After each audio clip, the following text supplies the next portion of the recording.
In this video, you'll learn how to return an item on Hubbuy in just a few minutes so you can get your refund or replacement without any hassle. First, open your browser and go to hubbuy.com or launch the Hubbuy app on your phone. Sign into your account using the email or social login you used when placing your original order on the platform.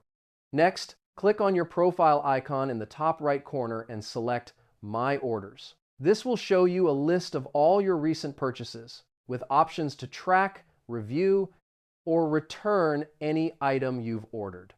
Now, find the order you want to return and click Return or Request Return. Hubbuy will guide you through the return process, asking for the reason and any additional details about the issue with your item. After that, choose your preferred return method. You can usually drop the item off at a designated location, schedule a pickup, or ship it back yourself. Make sure to package the product safely to avoid any damage. Once Hubbuy receives your return, they'll inspect the item and process your refund or replacement.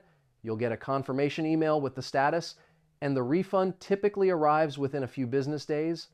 And that's it. You now know how to return items on Hubbuy easily and get your money back without any stress.